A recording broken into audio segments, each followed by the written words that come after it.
Bismillahirrahmanirrahim. Assalamualaikum warahmatullahi wabarakatuh.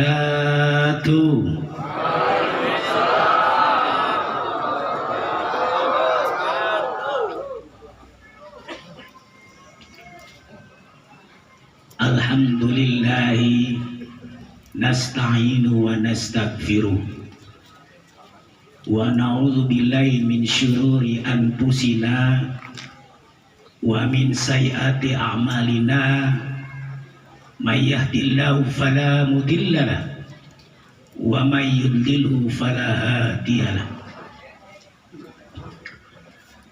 Asyhadu an la ilaha illallah wa asyhadu anna Muhammadan abduhu wa rasuluh. Sayyidina wa maulana Muhammad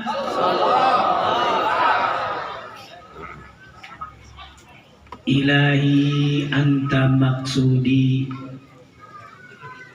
wa ridhoka matlubi a'tini mahabbataka wa ma'rifataka. Laqad kana lakum fi rasulillahi uswatun hasanah.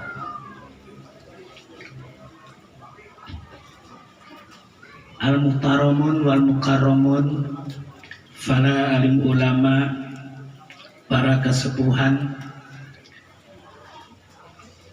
yang terhormat dan yang mulia, yaitu Kiai Haji Fudoli,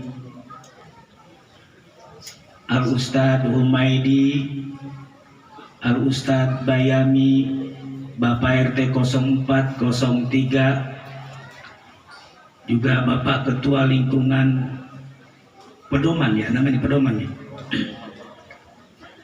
dan juga wabil khusus Bapak Teliusdin, sahabat saya yang dari zaman dulu saya tukang kelana sampai sekarang ketemu lagi. Karena beliau sahabat saya di organisasi, ketemu juga di sini. Saya makanya suka disebutnya tukang kelana, Abah, punten. Makanya ada yang bilang katanya kalau ceramah udah pasti Ustadz kelana aja. Karena saya mah tukang kelana, tukang jalan-jalan. Dan juga untuk almarhum Bapak Hasan bin Saban, kemudian almarhum Jamsiah binti Rajiman, Haji Halimi bin Abu Salam, Hajah Julaiha binti Haji Udin Ghafarallahu dzunubahum. Mudah-mudahan almarhum baik yang sudah tertulis di kertas di sini ataupun yang tidak tertulis menjadi jamaah semuanya, beliau yang sudah meninggalkan kita semua mendapatkan tempat yang luas, mendapatkan tempat yang indah dan juga Jannatun Naim. Wabil khusus kita yang masih muda, yang sudah tua ataupun yang masih kecil, mudah-mudahan diberikan kesehatan dan umur yang panjang, berkah dunia akhirat. Bapak-bapak, ibu-ibu, hadirin para pemuda, para tokoh organisasi, Bapak RT, Bapak Lurah, ataupun misalnya yang mewakili, dan semua yang hadir pada hari ini. Sebelumnya saya mohon maaf kalau saya dibilang kiai, sebenarnya bukan kiai. Dibilang ustadz, bukan ustadz. Makanya saya datang ke sini cuma mau ngobrol aja, hitung-hitung belajar agama, terutama pada orang tua saya yang ada di belakang saya.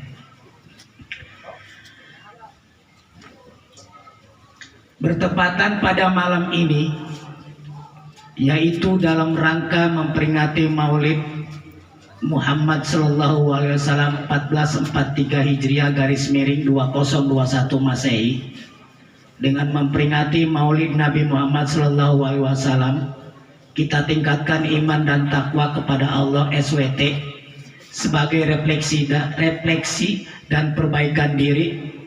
Musola Haji Titik Ius, Kampung Titik Maja Barat, RT titik 04 _03. Kelurahan Sukaratu, Kecamatan Titik, Majasari, Strip, Pandeglang. Saya baca sesuai dengan tulisan. Kayak anak SD aja. Bapak-bapak, ibu-ibu, hadirin, kalau tadi kita sudah diguyur hujan, sebenarnya salah tadi. Bapak ibu lupa aturan biar jangan turun hujan. Gampang sebenarnya, ngambil kodok digantungin kagak bakal jatuh, atau ditutupin pakai ember kagak bakal kehujanan. Lupa tadi nggak ada, makanya hujan.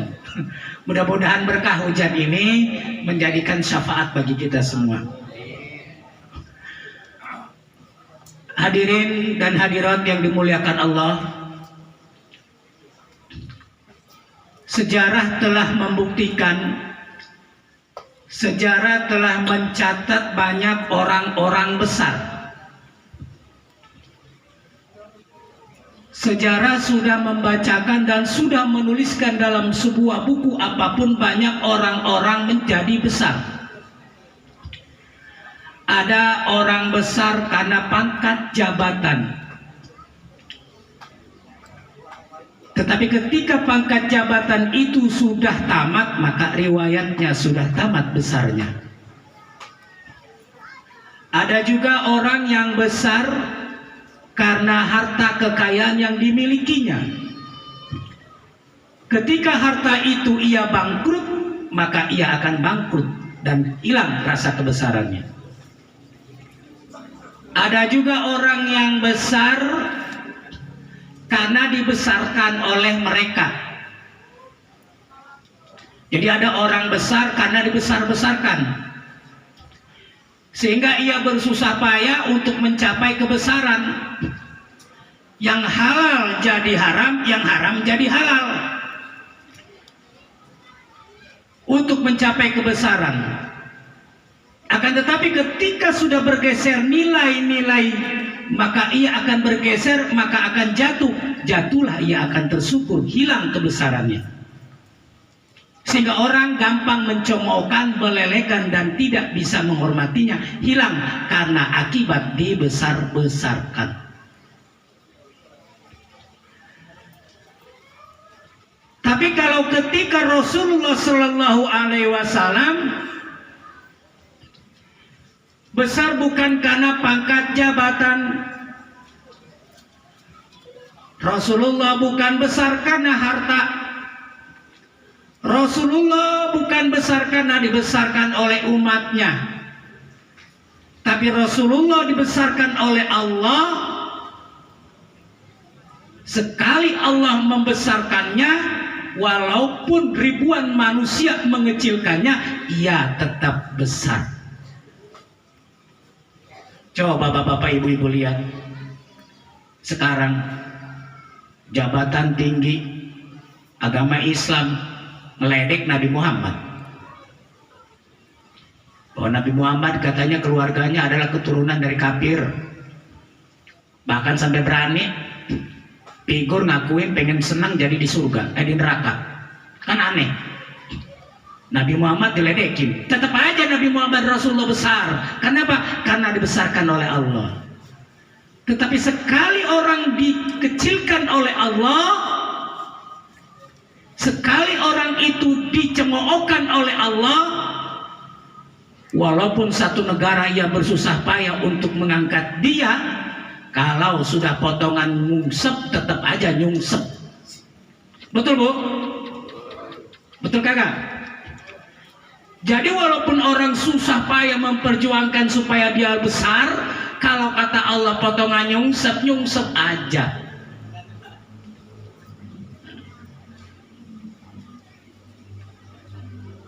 Lalu apa hubungannya dengan malam ini?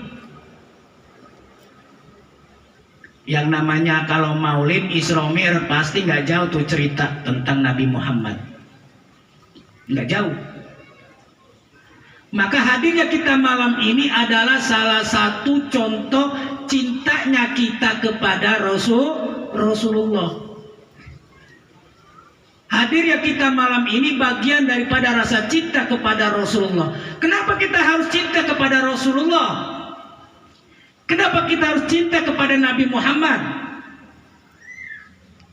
Bu, bu, bu, bu, Pak.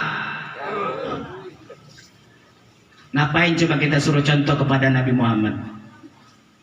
Kenapa kita suruh contoh kepada Nabi Muhammad?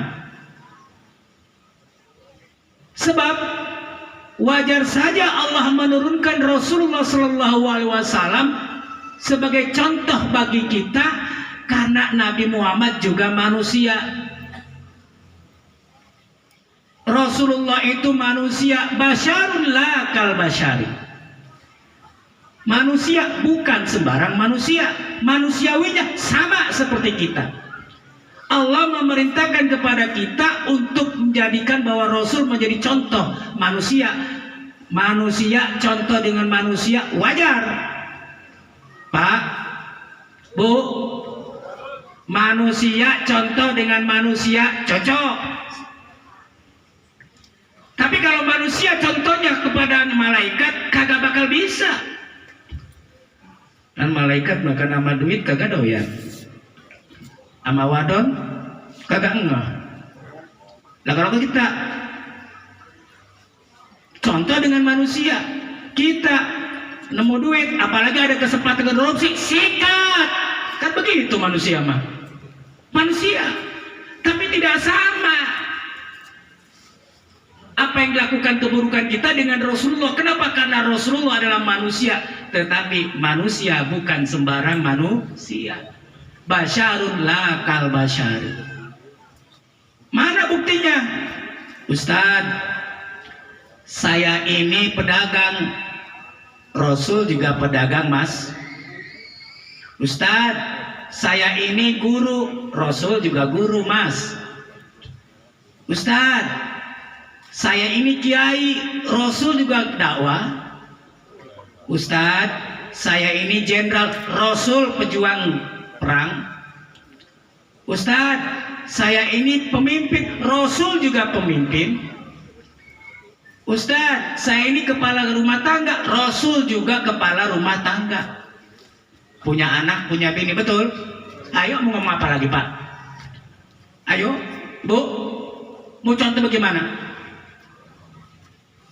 Kita ustadz, ada guru, ada ulama, sama. Nabi Muhammad juga sama, cuma beda. Basyarun la kal basyari. Manusia bukan sembarang manusia. Apalagi contohnya,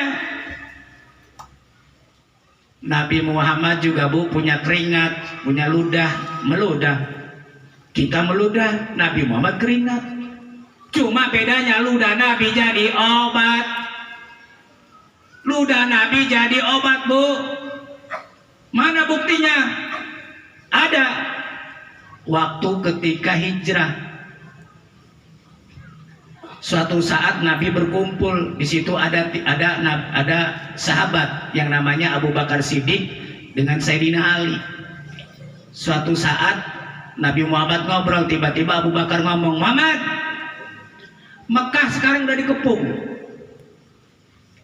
Mekah sekarang udah urgen, udah bahaya, udah kemon aja kita kabur, kita ngungsi.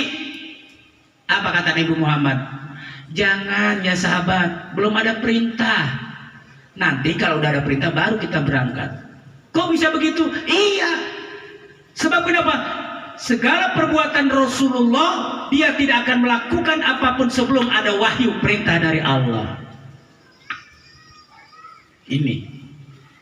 Jadi ketika berkumpul, Abu Bakar ngotot dengan Sayyidina Ali. Udah Muhammad, kita kemon aja, naik Grab. Itu mah bahasa saya. Naik Grab aja udah kemon. Ntar dulu, belum ada perintah. Nah ketika perintah sudah ada, baru Nabi Muhammad ngumpulin. Ya sahabat, Abu Bakar, Ali, Umar, Utsman, Ta'al, kumpul semua. Waktu sekarang sudah waktu hijrah. Sekarang ente berangkat duluan. Kok bisa begitu Muhammad? Ya, udah mendingan kita bareng aja, kata Abu Bakar. Udah kita bareng aja, naik Grab bareng-bareng. Nggak bisa begitu. Emang kenapa? Kalau kita berangkat bareng-bareng, nanti kita kena semuanya. Sebab yang jadi sasaran aneh. kata Nabi Muhammad. Yang jadi sasaran saya. Kalau kita berangkat duluan, nanti kena. Kalau kita berangkat duluan, nanti kita kena. Atau saya berangkat duluan, nggak bisa. Udah ente berangkat duluan aja. Nanti saya belakangan. Biarin. Tuh, kata Nabi Muhammad. Ada pemimpin yang begitu? Ada nggak? Belum apa-apa udah kabur duluan. Kata Nabi Muhammad, udah ente berangkat duluan. Anak belakangan. Nah, pada saat itu Rasulullah sudah memerintahkan, karena sudah waktu hijrah, maka Rasulullah memerintahkan kepada Ali, Ali, sekarang ente tinggal di rumah aneh. Ngapain ente tidur di kamar? Sebab orang kafir, rombongan Abu Jahal, Abu Gosok, Abu Lahab akan nyerbu rumah. Yang pertama yang dicari aneh. Terus ya sudah, nanti saya berangkat hijrah duluan dengan Abu Bakar. Apa jawaban Ali? Oke Muhammad, saya siap untuk di depan mati demi karena Islam, demi agama dan demi kaum. Saya siap paling depan. Tuh pemuda yang soleh. Coba kalau pemuda yang pinter, nggak begitu. Kalau ditanya, udah ente di kamar duluan, tungguin, nanti saya belakangan. Atau nanti ente belakangan, atau saya nanti paling depanan. Tapi ketika dia ngomong karena anak yang pintar, dia bilang begini jawabannya. Lah jangan saya, Rasul tuh Abu Bakar aja yang tuaan. Nanti kalau mati kan Abu Bakar duluan. Enak aja kalau saya, tuh orang pintar. Kalau orang yang soleh, enggak. Sayyidina Ali menjawab, biar Rasul saya yang paling depan mati duluan. Tuh, hebatnya Sayyidina Ali. Anak muda sekarang kagak. Berani doang di depan, tahu-tahu ke belakang kabur. Akhirnya terjadilah berangkat. Nah, Abu Bakar berangkat naik Grab, cus OTW. Yang di rumah Nabi cuma Sayyidina Ali. Ketika sampai perjalanan sudah nyampe ke gua, yaitu gua Thur, langsung apa kata Abu Bakar? Ya Muhammad, ente jangan dulu masuk ya. Emang kenapa? Udah biar saya duluan, saya rapihin. Disapuin tuh di dalam gua, dia sapuin semua, dia bersihin kotoran-kotoran, karena takut ada binatang nanti matok kepada Nabi Muhammad. Tiba-tiba ada kalajengking Arab. Kalajengking Arab gigit jarinya Abu Bakar. Dia diem aja tuh Abu Bakar. Nabi Muhammad kan bingung. Ya Abu Bakar, la takhaf. Ya Abu Bakar, baik, ente nggak usah takut, saya nggak takut. La tahzan, innallaha ma'ana. Jangan sedih, saya nggak sedih. Lah terus ente kenapa diam aja dari tadi? Nggak apa-apa, orang dari tadi diam aja. Ente jangan bohong, coba ngomong. Ini ya Rasul, tangan saya. Diapain? Digigit kalajengking. Ngomong dong, kenapa diam aja? Komen, like, share, and subscribe. Ngomong dong, jangan diam aja ente. Mana sini? Diambillah tangan jarinya oleh Rasul, ditiup sambil tidur. Puh, sembuh sesaat itu juga karena ludah Nabi. Bu, ludah Nabi. Ludah Nabi. Coba kalau ludah kita ditiup, yang ada udah bau jengkol, yang ada bukan sembuh, bengkak mah iya. Tuh, itu baru ludah. Nabi juga keringat, sama kita juga keringatan. Tuh, kenapa saya katakan bahwa Nabi Muhammad sama manusiawinya sama seperti kita. Nabi juga keringat. Pernah Bu Pak, suatu saat Nabi Muhammad pulang ke rumah, langsung sama Siti Aisyah dibukain baju, dilapin badannya keringatnya, diciumin. Kenapa diciumin? Karena keringat Nabi itu adalah wanginya kayak seperti kasturi. Diciumin sama Siti Aisyah. Kenapa? Keringat kalau nempel ada di badan Nabi, nyamuk tuh nyerosot. Nyamuk nyerosot. Kalau kita keringat ada nyamuk, nyarang baunya. Begitu ya. Nah makanya ibu-ibu kalau pengen ngabdi, pengen jadi berbakti sama suami gampang bu. Jadi nanti kalau suami pulang kerja atau pulang dari sawah, habis macul atau dari mana pulang ke rumah, sini ayang, sini bapak, sini abah, bukain baju, diciumin, bawa apa, diciumin badannya keringatan. Kenapa? Bau. Bu kalau mau ngabdi begitu sama suami kayak di Siti Aisyah, Nabi Muhammad, sini ayang, sini bapak, kasturi, wangi kasturi, nggak taunya bawa apa? Nggak apa-apa. Tuh bedanya Nabi Muhammad keringatnya wangi kasturi, kalau kita wanginya tuh sama manusia keringatan. Apalagi keistimewaan Rasul, sebab Rasulullah Shallallahu Alaihi Wasallam memiliki keistimewaan yang lengkap. Sebab Nabi Muhammad dia memiliki kemampuan yang sama dengan manusia tapi lebih mulia. Nabi Muhammad pun sama, punya keringat, punya darah, punya emosi, tetapi Nabi Muhammad bisa sabar. Kalau kita gak bisa nahan emosi, yang ada cuma ada emosi. Bahkan kalau kita emosi bisa terjadi vaksin online. Apa vaksin online? Saking emosi marah-marah, udah kesel malam-malam ngambil apa? Ngambil boneka. Dia tuh cus, saking kesel. Nabi Muhammad saking sabarnya kepada manusia, dia dibenci. Pernah suatu saat lagi ceramah, Nabi Muhammad lagi ceramah di Taif. Suatu saat lagi dakwah, Nabi Muhammad ditimpukin bu, Pak, ditimpukin. Ketika ditimpukin, Jibril marah. Ya Rasul,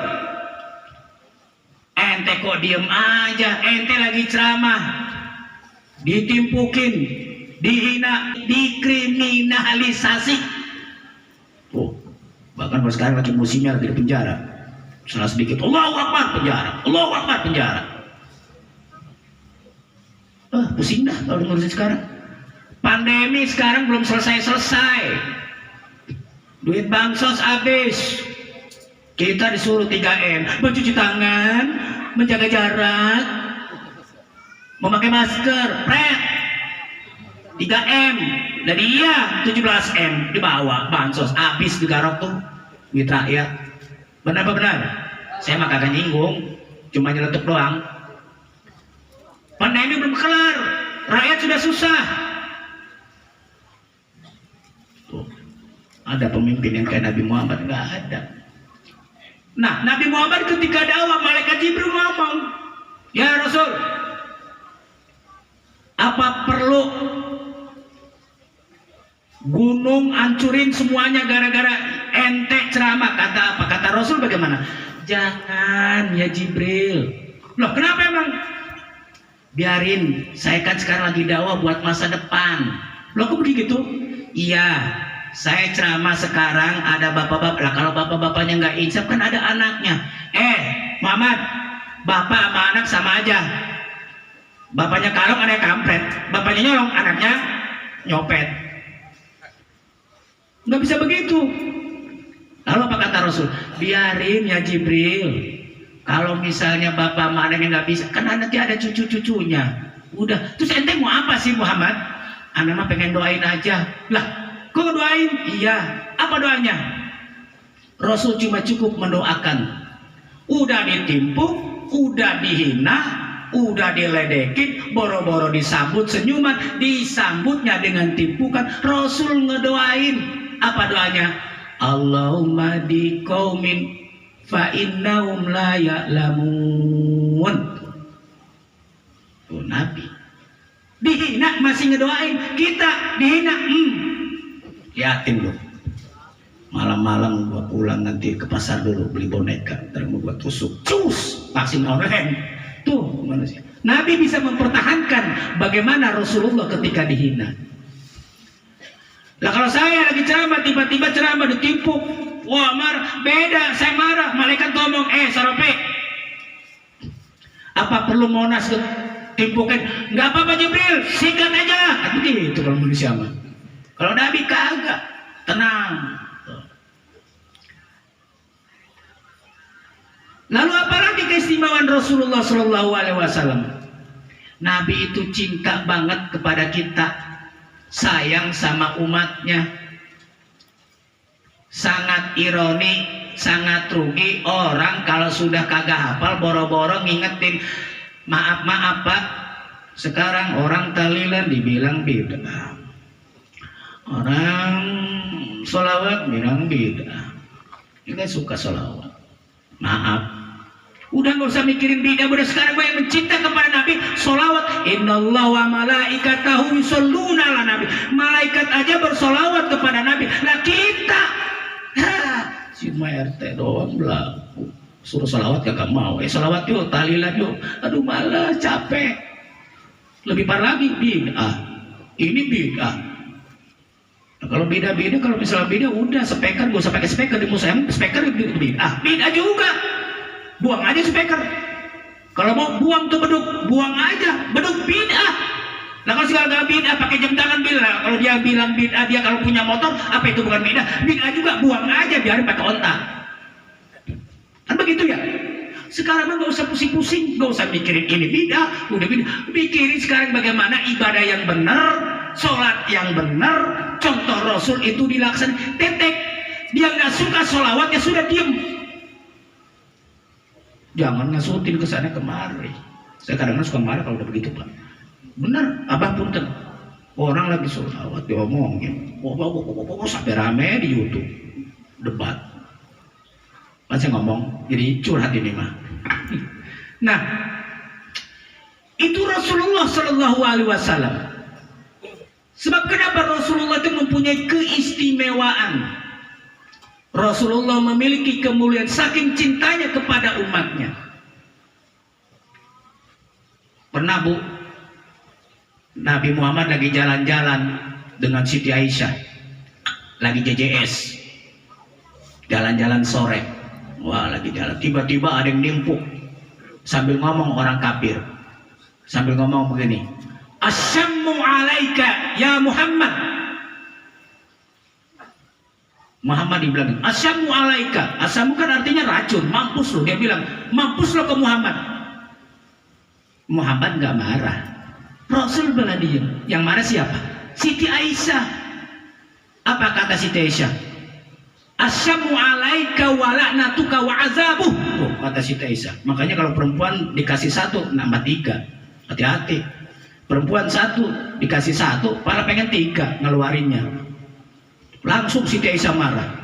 Asyammu alaika wa la'natuka wa azabuh. Mampus kau dilaknat Allah dan diazab. Apa kata Nabi? Mahlan mahlan ya Humairah. Tenang ya sayang cantik, nggak usah marah, biarin. Nah terus diapain? Cukup jawab aja, kata Nabi. Ketika orang kafir bilang asyammu alaika, mampuslah kau Nabi. Kata Nabi apa? Wa alaika, lu juga tuh. Jadi ketika orang Islam bilang asyammu alaika wa alaika, lu juga sama mampusnya. Hebat. Saking sabarnya Rasulullah. Karena Rasulullah itu memiliki kemuliaan yang tinggi. Di dalam salah satu sholawat Al-Burdah, yaitu yang berisi kal badru kal qamari kal badru fi syarafin wa zahri fi tarafin wal bahri fi karamin wa dari fi himamin. Nabi Muhammad itu memiliki kemuliaan yang tinggi laksana rembulan. Nabi Muhammad memiliki keuletan dan tabah laksana masa. Nabi Muhammad memiliki kesabaran laksana lautan yang membentang. Tuh hebatnya Nabi Muhammad. Wajar kalau kita ikut contoh kepada Nabi Muhammad. Lah kalau kita contohnya misalnya malaikat, ya kagak bisa. Apalagi binatang, setan, udah gak bisa. Maka contoh dari situlah bahwa Nabi Muhammad sebagai contoh kita. Karena Nabi Muhammad basyarun la kal basyari. Manusia bukan sembarang manusia. Manusia sama manusiawinya, tetapi dia memiliki keistimewaan, punya kesabaran, punya keuletan, dan juga kemampuan yang sama.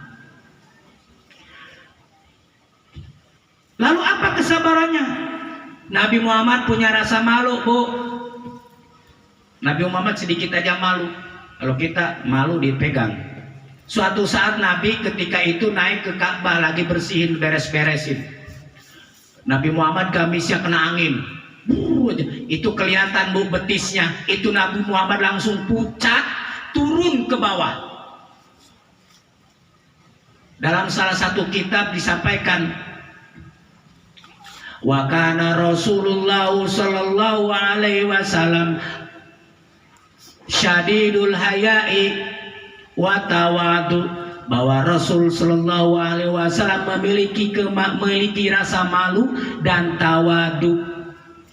Itu Nabi Muhammad turun dari Ka'bah gara-gara gamisnya kesisap kena angin, betisnya kelihatan turun pucat. Kalau sekarang beda, Bu. Nenek-nenek pakai celana pendek, naik motor, lagi JJS jalan-jalan sore-sore, naik motor bebek atau enggak motor Mio, kena angin. Nih mau mana? Bersada. Itu sampai kesingsatan tuh roknya. Malu kagak? Yang ada ketawa. Kesingsat. Bukannya malu tapi kesingsat malah ketawa. Makanya sekarang ada yang namanya istilah jilbab, Bu.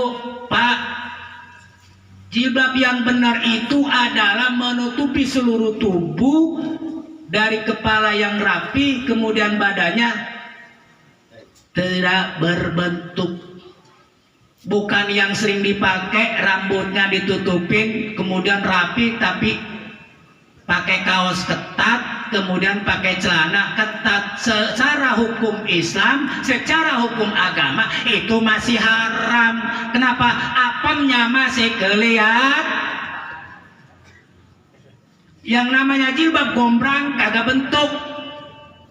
Kerudung yang sekarang dipakai itu bukan jilbab, namanya kerudung. Lah kalau pakai kerudung rapi, pakai bibir lipstik yang mewah, pakai bedak kanan beda, bedak kiri beda, cipika-cipiki cantik segala macam, tapi ketat secara hukum Islam itu belum sah atau haram. Kenapa?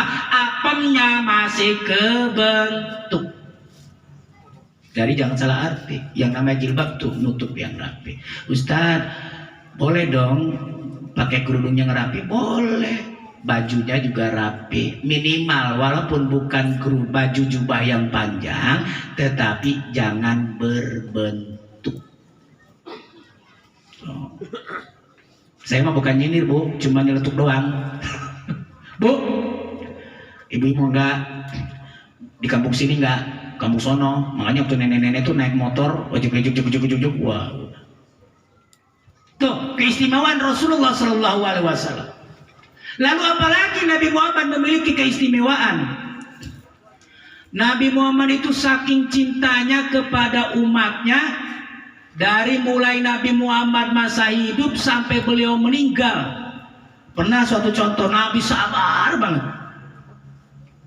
Suatu saat Nabi Muhammad waktu mau sholat, pas lagi sholat hari pertama Nabi Muhammad mau sholat ke masjid, tiba-tiba datang ke masjid. Di perjalanan sebelum nyampe ke masjid ada rumah di atas, ngeludahin. Nabi Muhammad diludahin. Sekali Nabi Muhammad senyum, senyum.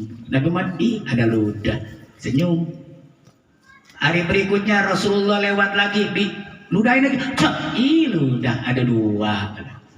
Nabi Muhammad hari ketiga senyum saja. Hari ketiga Nabi Muhammad diludahin lagi. Banyak ludahnya. Alhamdulillah senyum. Tiba-tiba hari keempat Nabi Muhammad lewat ke situ Rasulullah. Nabi Muhammad ketika itu bengong, tungak tengok kanan kiri kok kiri. Tiba-tiba ada orang lewat. Muhammad lagi ngapain? Tungak tengok. Ini mau nyanain tadi, mau nyariin orang yang biasa ngeludahin saya. Mana? Oh itu si Fulan lagi sakit. Sakit ngapa?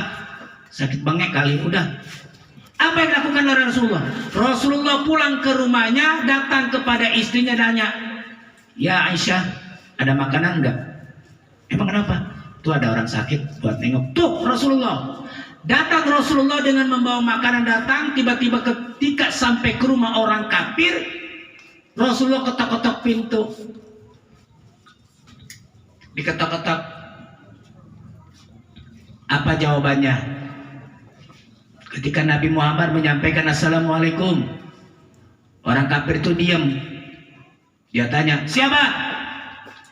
Saya siapa? Muhammad. Muhammad siapa? Muhammad Rasulullah yang ente ludahin. Itu orang yang sakit Pak Bu. Orang kafir yang sakit habis lagi ngerungkuk langsung bangun, pintunya dibuka, langsung apa yang dia bilang? Sodakta ya Rasulullah, sodakta ya Muhammad, sodakta ya Muhammad. Saya merasa betul-betul bangga, cuma baru Anda doang, baru ente doang yang datang ke sini. Semua orang belum ada sama sekali yang nengok. Cuma ente ya Muhammad yang datang ke rumah saya. Saya terima kasih. Hari ini juga saksikan ya Muhammad, asyhadu alla ilaha illallah wa asyhadu annaka Muhammadar Rasulullah. Pada saat itu dia menjadikan saksi, dia bersyahadat gara-gara ludah. Tuh. Lah kita beda, diludahin sekali, diludahin, wah ludah 3 kalinya, diserbu rumahnya germutin, yang ada golok nyampe. Kan begitu ya? Nabi Muhammad subhanallah, dia senyum, dia kagak marah. Sampai orang sakit, orang kafir ditengok Bu, makanya di dalam Islam ada nengok orang sakit itu sunnah. Jadi Bapak Ibu, kalau ada tetangga yang sakit, maupun dia dulunya punya masalah, maupun dia punya ada pertentangan, tengok saja orang tersebut. Siapa tahu dengan kita menengok, itu akan menjadi obat dan bisa menyadarkan orang tersebut. Nggak usah mikirin, nggak usah ditanya orang itu mau bagaimana, mau tukang mabok, tengok saja. Siapa tahu dengan kita tengok, itu akan menjadi kesembuhan dan sadar. Jangan ada rasa dusta di antara kita. Ada nggak di sini Bu? Pak, kalau ada tetangga ada yang sakit, nggak ada di sini mah, nggak ada satu. Sebab apa? Nengok orang sakit sunnah. Makanya Bu, Pak, kalau nengok orang sakit, ya, kalau sekarang, kalau kemarin-kemarin sampai sekarang mungkin belum berlaku. Soalnya gara-gara dulu, ya, dari udah 3 tahun ke sini nengok orang sakit itu dilarang gara-gara COVID. Salah sedikit COVID.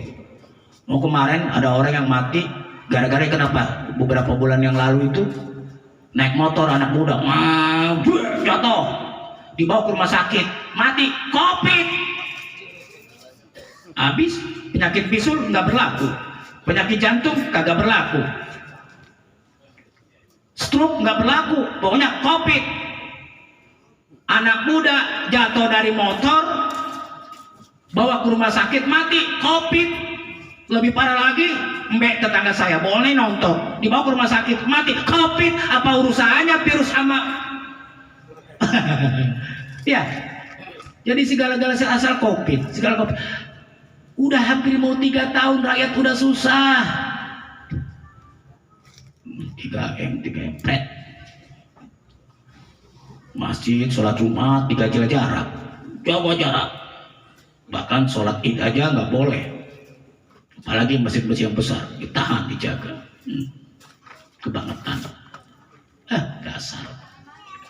Giliran mau ada acara yang pesta. Pestanya pesta apa? Konser. Konser apa? Rock.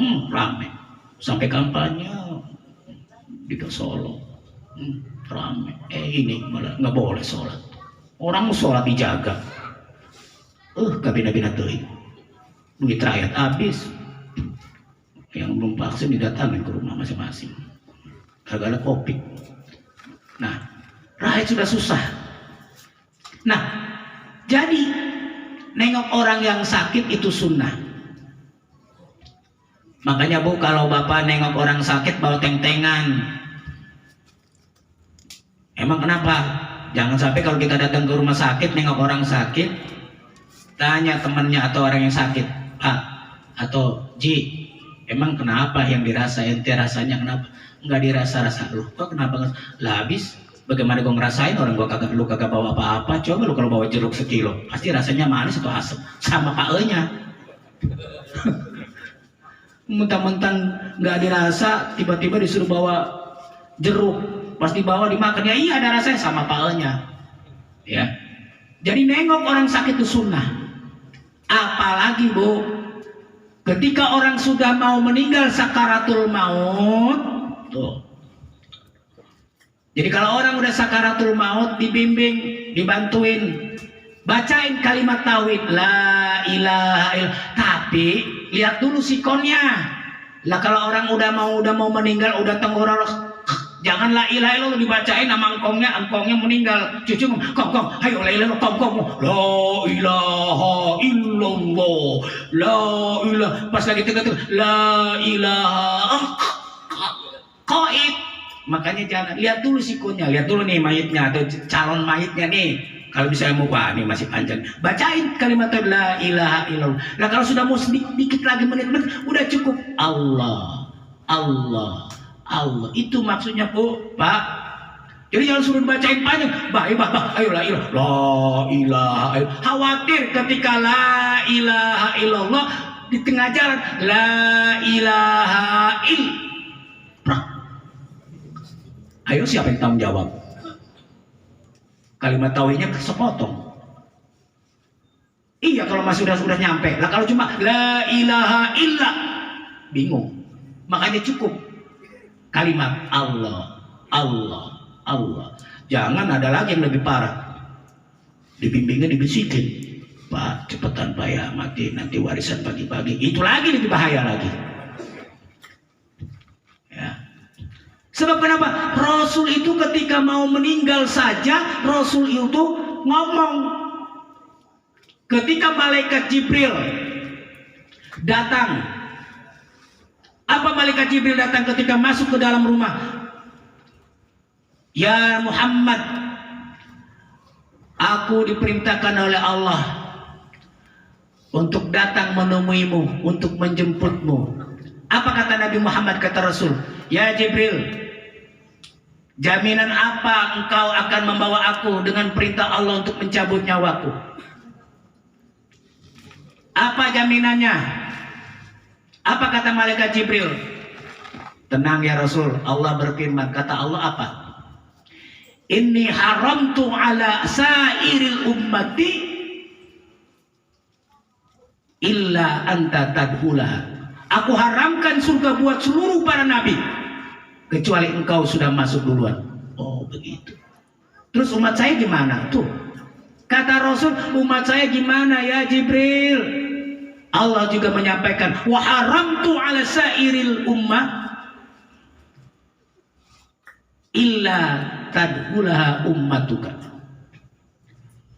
Aku haramkan surga bagi umat-umat selain umatmu yang masuk duluan. Alhamdulillah. Mau masuk surga? Mau masuk surga? Jelas, jangan ada yang mau masuk neraka, bangga banget sekarang. Di TV. Kemana masuk neraka nanti bersama Michael Jackson? Empret. Ada yang ngomong gitu? Ada, lagi rame sekarang. Sekarang lagi edan. Edannya apa? Menghina. Sholat dibacain, bercandain. Susah udah. Hidup itu mau masuk neraka bangga. Lah kita mau menghindari dari neraka, pengen masuk surga. Lalu bagaimana Rasulullah ketika meninggal saja, ketika Rasulullah sudah dicabut nyawanya, apa yang beliau katakan? Ummati, ummati, ummati. Rasul tidak memikirkan harta benda kekayaan. Rasul tidak memikirkan semua anak dan istri. Rasul tidak memikirkan jabatan. Tapi Rasul hanya memikirkan umatnya. Kalau kita ada bapak-bapak mau meninggal, mad sini. Ya Pak, kenapa sini pada kumpul. Iya Pak, tuh panggil adek lo yang bontot. Emang kenapa Pak? Lo pada akur, gua bentar lagi mau pergi. Ya terus kenapa Pak? Itu ruko di depan jangan dijual. Ruko di depan jangan dijual. Emang kenapa? Itu punya Cina. Lah iyalah ruko dijual, dipukulin orang Cina. Tuh. Rasul tidak memikirkan apapun, hanya umatnya. Kita masih mikirin banda. Aduh, mikirin banda. Bahkan kadang-kadang sampai 4 hari, 40 hari aja masih ada yang rebutan. Tuh. Rasulullah saking cintanya kepada umatnya. Ketika Rasulullah sudah meninggal, terjadilah Kiamat, gunung meletus semuanya habis, mati. Presiden mati, menteri Covid, camat Den, bupati N, gubernur N, RT. Bukan saya ngomong loh, Bapak RT. Bukan saya ngomong, tuh yang ngomongnya Pak. Semua meninggal. Lalu pada saat itu Allah nyombongkan diri. Limanil mulku hadzal yaum. Siapa yang mengakui raja dari raja? Mana Fir'aun yang ngaku Tuhan? Kalau benar-benar bangkit, sini. Tuh kata Allah. Allah nyombong, gua hajar. Mana yang ngaku tiga periode? Ayo datang, kata Allah. Ayo. Yang mau 3 periode, ayo 3 periode. Bangun. Nggak ada, mati semua. Tapi pada saat itu Allah setelah itu langsung membangkitkan lagi. Siapa yang dibangkitkan? Yang pertama kali dibangkitkan malaikat. Dikumpulinlah oleh Allah. Bikinlah panitia akhirat. Bikinlah sama Allah, dikumpulin rapat panitia akhirat. Panitia konsumsi, yang nyiapin konsumsi, yang nyiapin amplop buat kiai, yang nyampok yang bagian transportasi segala macam dikumpulin. Tuh malaikat. Ada panitia akhirat dikumpulin. Lalu pada saat itu Allah memerintahkan, ya Ridwan, kau pergi ke surga. Ngapain? Kau pergi ke surga Ridwan. Buat apa ya Allah ya Rabb? Aku akan balas orang-orang yang sering sujud, yang sering banyak berwudu, yang cinta kepada para ulama, yang selalu dekat dengan orang fakir, yang tidak sombong dan selalu sholat dan rajin berwudu ibadah. Itu yang aku masukkan ke dalam surga. Oke, 86 OTW berangkat. Malik, labbaik ya Rabb. Ngapain? Engkau datang ke neraka, siapin neraka. Buat apa? Aku akan balas manusia-manusia yang brengsek, yang kurang ajar. Siapa itu? Yang nggak pernah sholat, yang benci sama ulama, yang suka megangin botol. Makanya tuh Bu, Pak, leher botol sampai tipis, sampai kerus, gara-gara pada cekekin dulu. Itu akan masukkan mereka-mereka yang tidak suka dengan ibadah, apalagi benci dengan ulama. Oh.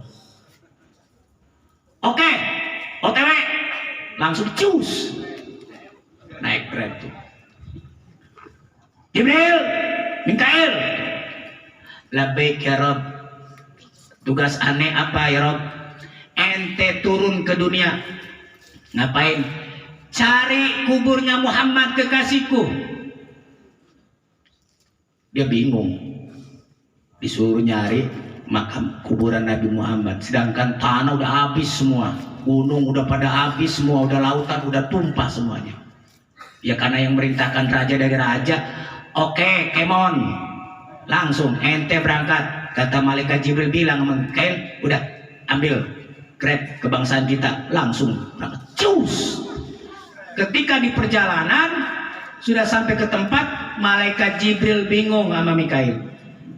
Kata malaikat nanya ke Jibril, Bil, ini kita bingung. Iya, gue juga bingung. Kenapa? Suruh nyari makam Nabi Muhammad atau kuburan. Jangankan kuburan Nabi Muhammad, Pandeglang aja, kampung aja nggak tahu, nggak ketemu, apalagi kuburan Nabi Muhammad. Bingung. Terus gimana ya? Udahlah, kita sujud aja yuk. Sujud, iya. Ngapain? Minta petunjuk. Ketika petunjuk kepada Allah, pada saat itu pun langsung makam dan kubur Rasulullah terbuka, langsung bangkit. Pada saat itu Rasulullah bangun, dia kisikan mata, dia bisikan mata, kacamatanya, matanya dia buka seperti layaknya orang bangun tidur, kecek. Nanya, ayu yaumin ya Jibril. Ayu yaumin ya Jibril. Apa kata Jibril? Hadza ma wa'adar rahman wa sadaqal mursalun. Hari apa ini ya Jibril? Hari apa ya Jibril? Kata Jibril, ini adalah hari yang dijanjikan oleh Allah. Hah? Hari apa? Kiamat. Hah? Kiamat. Cius. Ente hoak nggak? Kagak ya Rasul. Ah bener. Iya. Udahlah mohon Muhammad, gak usah baik ngomong udah. Lah emang kenapa? Nih kita ini suruh jemput ente. Nama siapa? Ya Allah. Terus udah kemon. Udah grab, udah nunggu di depan. Langsung cus berangkat. Nah, langsung nyampe, dibawa ke surga. Ketika sampai di surga, Rasulullah bengong. Tungak, tengok, bengong, bete. Hidup segan mak kita mau, ibaratnya kalau orang bahasa sekarang, duduk nggak bisa. Ini Allah kan yang punya surga ngomong. Ini Muhammad kok ngapain? Tertanya, ya Muhammad, mada tafakkar, apa yang kau pikirkan? Emang ente nggak suka atau kamu nggak suka di surga? Apa fasilitasnya kurang? Enggak ya Rob. Apa kurang minuman? Enggak, di sini ada botol aqua, ada gelas, air putih, ada pot bunga, ada meja, di belakang ada buah-buahan. Lengkap ya Rob. Lah terus saya diapain lagi? Apa yang dipikirin? Emang kita belum puas di surga? Apa kurang? Enggak, enak. Wah, ada lengkap, udah tidurnya juga enak, ada sofa, lengkap walaupun di meja nggak ada susu, yang penting ada air putih, enak. Ada kopinya di rumah, ada tisunya di bawah.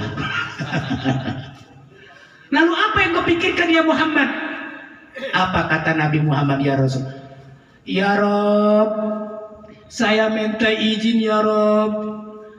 Mau izin apa? Saya mau keluar dulu. Ngapain? Saya cari umat saya ya Rob. Di mana umat saya ya Rob? Udah enak-enak di surga, masih pengen keluar. Pokoknya saya minta izin ya Rob, saya pengen keluar dari surga, pengen nyariin umat saya ya Rob. Maka pada saat itu dia izin langsung, cus berangkat. Naik Grab. Nyampe.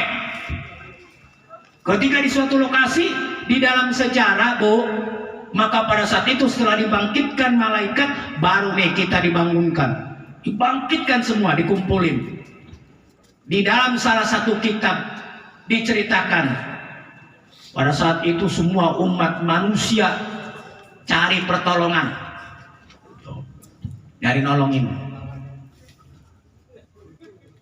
Sebelum minta tolong tuh orang itu minta pengen minum tuh, minum dulu ah. Bentar, assalamualaikum.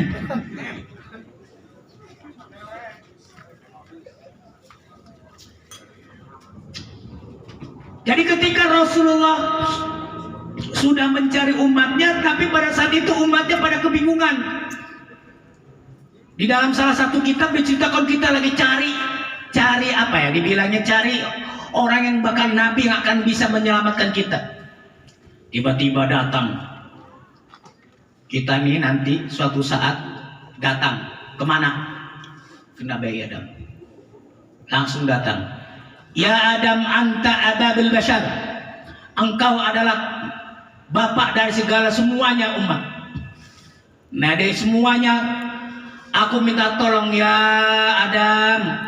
Tolongin cucu ini ya Adam. Apa kata Adam?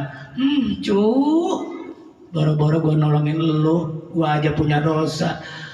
Terus gimana ya Adam? Gua aja punya dosa gara-gara gua makan kuldi.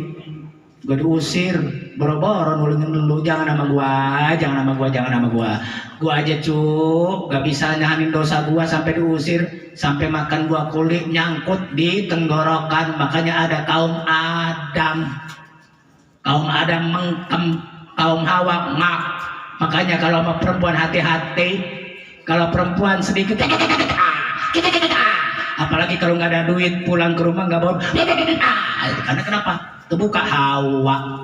Kalau laki-laki Adam, makanya laki-laki Adam istilah STI, suami takut istri. Di sini mah nggak ada. Tuh hebatnya. Tapi ada manfaatnya ketika Nabi Adam makan buah kuldi, nyangkut di tenggorokan, maka ada di tenggorokan. Nah kalau perempuan nyangkutnya di mana? Alhamdulillah nyangkutnya di, coba kalau nyangkutnya di dengkul, netein bocahnya, masa pakai dengkul? Kan kagak, itulah hebatnya. Tapi Nabi Adam gak bisa nolongin. Jangan nama gua jangan nama gua juga banyak dosa gara-gara makan buah kuldi. No, aman Nuh aja. Tuh Nabi Nuh mah jawara.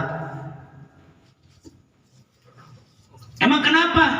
Oh, kenapa Nabi Nuh jadi jawara? Karena pada saat itu Nabi Nuh itu marah-marah protes sama Allah. Karena Muhammad itu adalah saking cintanya kepada umat, Nabi Nuh protes sama Allah. Kenapa? Nabi Nuh itu dakwah puluhan tahun. Itu umatnya sedikit, gak pernah banyak. Beda dengan Nabi Muhammad. Nabi Nuh protes sama Allah. Ya Rabb, apa perlu nih umat saya ini dihancurin aja udah? Banjir aja udah, kasih banjir. Apa kata Allah? Jangan ya Nuh, ente kalau mau bikin banjir, bikin dulu kapal, bikin perahu. Lah, terus pakai apa perahunya? Lah pakai kayu. Lah kayu dari mana? Nanam dulu. Nggak semata-mata simsalabim langsung turun jadi kapal atau jadi perahu atau jadi pohon. Nanam dulu pohonnya. Itu nanam pohon tahunan. Akhirnya pohon itu ditebang sudah tahunan, dibikinlah pohon itu jadi kapal. Ditebang, dibikin perahu atau kapal. Suatu saat kapal itu udah mau jadi di tengah kampung, orang-orang kafir pada ngomong, itu Nuh ngapain itu, Nuh gila tuh. Wah, oh iya iyalah bikin kapal di tengah laut, di tengah kampung. Padahal itu udah persiapan. Namanya orang kafir, golongan Abu Jahal, Abu Lahab, Abu Gosok, Abu Tetek, Metek-tek segala macam datang berduyun-duyun. Ngapain? Pada buang air. Itu kapal diberakin. Satu orang dapat satu mungkung, satu orang pulang datang satu mungkung, udah penuh, diberakin. Tiba-tiba ada kakek-kakek stroke. Karena saking pengen berak tuh kakek-kakek dibawa, digotong tuh kakek-kakek. Pas dibawa ke kapal, ketika dia sudah sampai jatuh. Kepleset, Allah memberikan kesembuhan dari stroke itu. Akhirnya tuh orang itu kakek-kakek sembuh. Gara-gara kepleset kena tai. Mumpuk tuh, dia pulang. Tuh kakek-kakek ketika pulang dia udah gak digendong lagi, tidak dipanggul, dia jalan. Tiba-tiba orang-orang di belakang ngomong, lah lu kok tadi berangkat digendong sekarang jalan kaki? Emang dari mana? No, kapal Nuh. Ngapain? Masih banyak. Udah, akhirnya orang berduyun-duyun bawa rantang. Bawa rantang, ngambil apa Bu? Tai buat obat. Ngambil bawa rantang. Tuh saking bloonnya.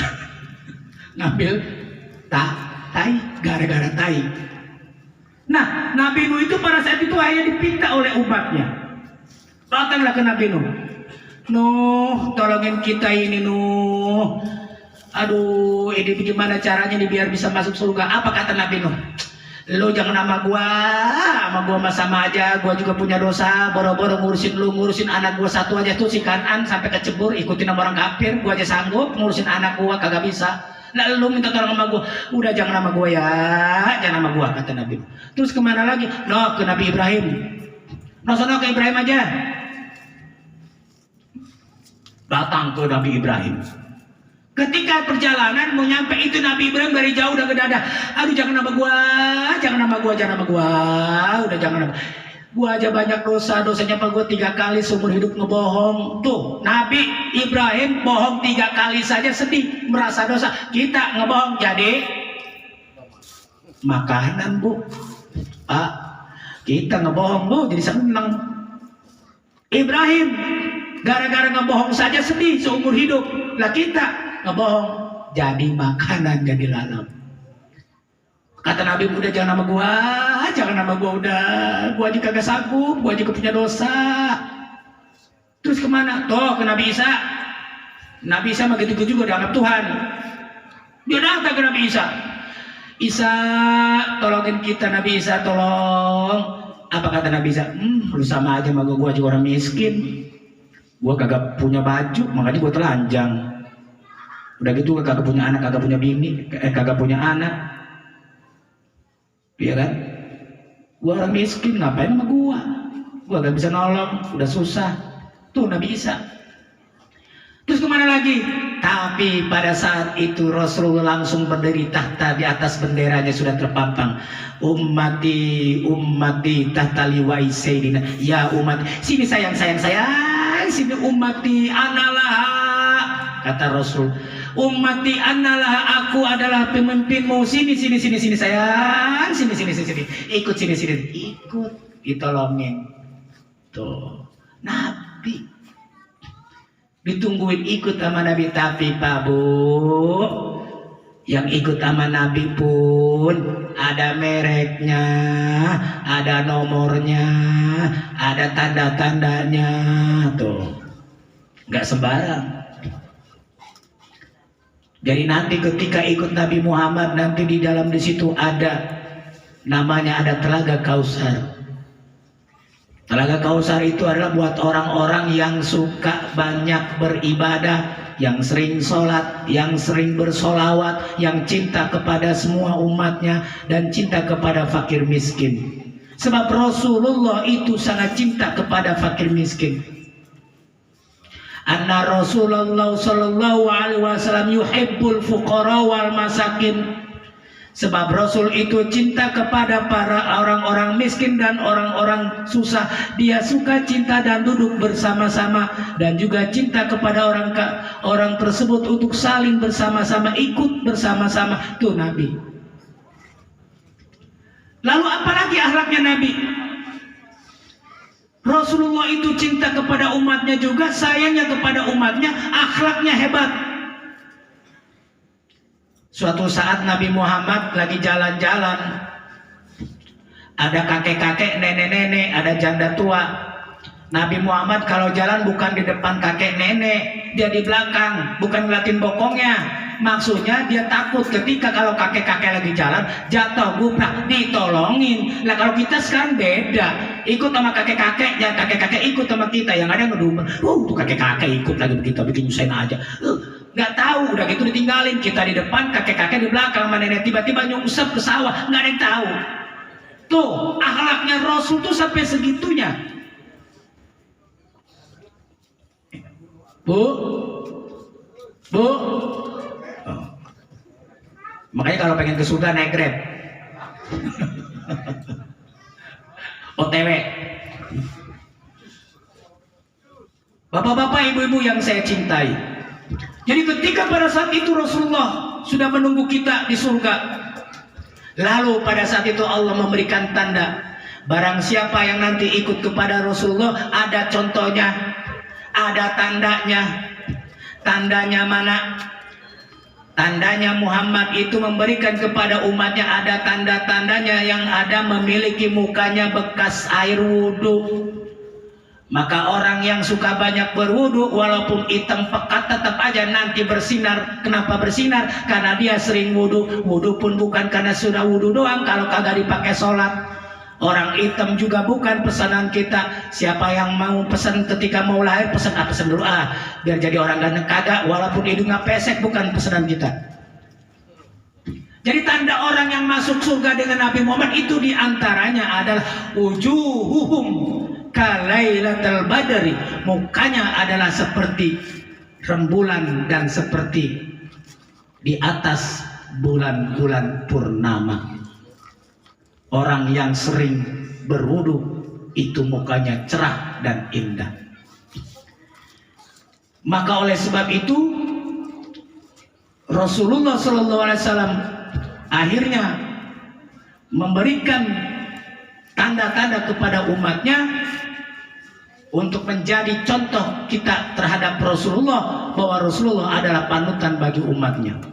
Lalu apa yang terakhir kita harus melakukan? Dilakukannya adalah kita perbanyak sholat kita, perbanyaklah ibadah, dan perbanyaklah sholawat kita kepada Allah. Sholat di masjid Yang suka sholat berjamaah di masjid, kalau nggak ada yang bisa sholat, ajarin. Pernah suatu saat ada orang yang pengen belajar sholat, nanya, Pak saya pengen belajar sholat, gimana caranya? Udah lu nanti ikutin nama gua aja, caranya gimana? Kalau di depan ikutin gua, ikutin. Ketika imam mau suruh ajan, udah ajan, ada satu orang ajan, Allahu Akbar, Allah, ajan, karena gak ngerti. Ajarin sholat. Bagaimana cara sholat itu beribadah dengan baik? Sebab sholat itu adalah aturan yang sudah ditentukan. Maka refleksi untuk kita pada saat ini adalah bagaimana kita membenahi diri kita untuk menjadi orang yang lebih mulia dengan cara melakukan apa yang dilakukan oleh Rasulullah Shallallahu Alaihi Wasallam. Mudah-mudahan apa yang kita lakukan pada malam ini bagian daripada cinta kita kepada Rasul, cinta kepada Nabi, bahwa kita walau bagaimanapun cinta kita kepada Nabi, minimal kita selalu mengingatkan masa hidup kita sebagai perjalanan hidup kita untuk mengabdi kepada Allah Subhanahu wa Ta'ala. Bapak-bapak, ibu-ibu, para kesepuhan, ini saja yang saya sampaikan. Kurang lebihnya saya mohon maaf. Apabila ada kesalahan tentunya datangnya dari saya, apabila ada kekurangan juga tentunya dari saya, benarnya itu tentunya dari Allah. Dan alhamdulillah saya bisa silaturahmi ke daerah sini karena tidak terasa dan tidak disangka daerah sini ada saudara saya juga, ada keluarga dari istri saya di daerah sini, alhamdulillah bisa ketemu. Ini saja yang saya sampaikan. Apabila saya banyak kesalahan dan kekurangan, mohon maaf kepada Abah, kepada guru kita sesepuhan. Inilah saya yang masih belajar dan belum apa-apa. Billahi taufiq wal hidayah. Wassalamualaikum warahmatullahi wabarakatuh.